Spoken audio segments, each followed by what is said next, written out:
Hey guys, so received a few questions on just premium and discount, how I use it. So basically, the simple answer is let's assume that the black line is an H4 trend line, and let's assume that the pink is an M15.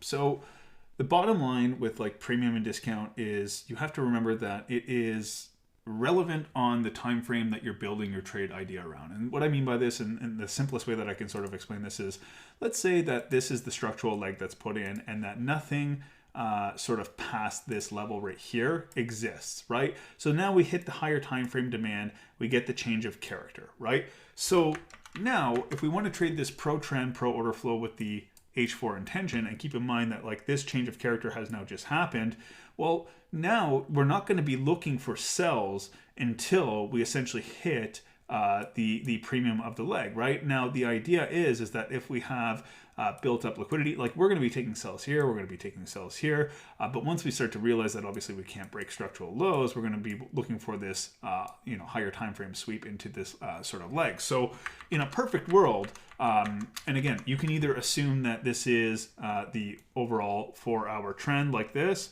and then the 15-minute trend is the internal one, or you can even use this as your 15-minute trend, and then the pink being the 1 minute. And you can just see, like, again, like just this fractal nature of the market, it doesn't really matter. It matters more about how you correlate the time frames to be able to essentially take profits. So let me just show you what that means. So essentially, the way that I view this is that, like, let's say we have a higher time frame D2S, or sorry, a middle time frame D2S within a higher time frame structure point. Boom. Once we get into here, the idea is that we can hold trades a lot longer than say something that we get into right here, which is still a valid trade, right? So this is kind of like what we dealt with a little bit later, or a little bit earlier last week, later in the week rather. But yeah, like these are valid trades, right? Because you can essentially see that we have a 4-hour minor structure point, 4-hour minor structure point right here that essentially gets tapped into. So you can see that like we could definitely capitalize on trades within this overall structural leg, internal structural leg, knowing that like essentially these lows are weak. We've maybe just wicked this low right now on the 4-hour, and we can take this into essentially like this low right here would be like the first area to take profit, probably take like a good portion of it, 60, 70, 75%, and then let the rest run to potentially down into here, right? That's the theory.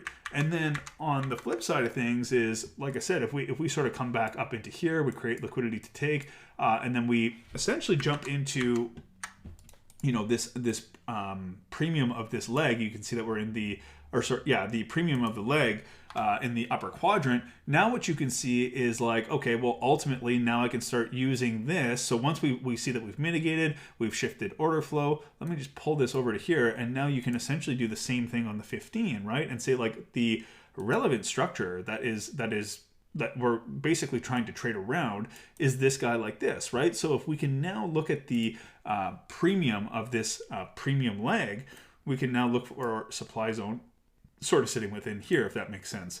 Now, again, as we move away, right, we can start to do the same thing.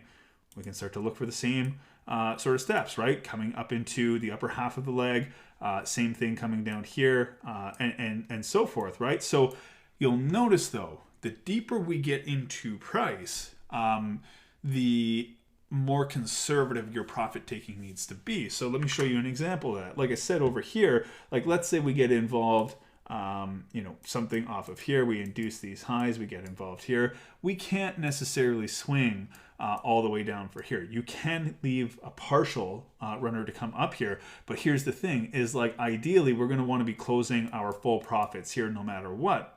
Why?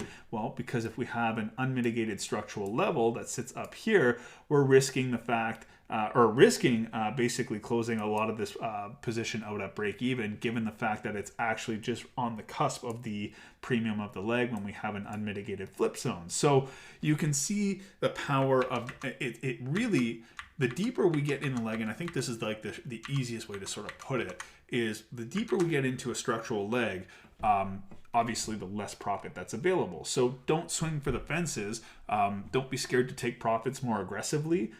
based on the fact that we are premiumly priced within like an internal structural leg, but do not, swing for all the way down here like you would be able to with something like this. Because the idea is like once we break structure with this, we're not going to breach this high, right? That's the theory, right? And that's what keeps our trend intact. So even though you took 50% volume off here, let's say there's another higher time frame demand down here, you've taken another 25% off at this level. Even if this retraces back, the theory is that we're not going to breach this level, so we can still keep that runner going and then look for a scale in here. So depending on where you get in price, you can measure your premium and discount in relation to your trade idea. Hope that makes sense. If there's any questions, hit me up in the trading questions section area. Hopefully this clears a few things up. But yeah, it all depends on how you're formulating your trade idea. And the deeper that we get into any specific structure mapping, whether it be on the H4 or the M15 respectively, that will directly affect how we can take profits going into the actual trade setup.